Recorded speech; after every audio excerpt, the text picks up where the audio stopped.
கர்த்தர் இன்றைக்கு உங்களிடம் சொல்கிறார், நான் உன்னை பலமுறை அழைக்கிறேன், ஆனால் என் குரலை அலட்சியம் செய்யாதே. கேளுங்க, பைபிள்ல 2 கொரிந்தியர் 6:2 இப்படி சொல்லியிருக்கு.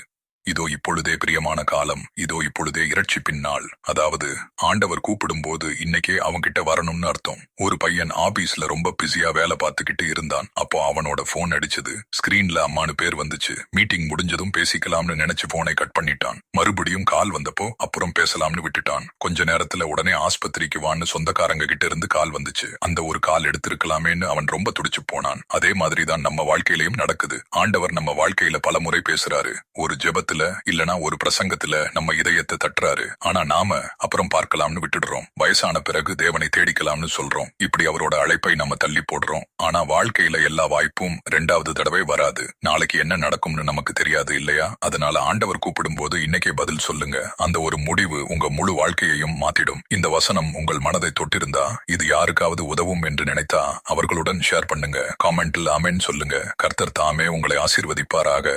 ஆமேன்.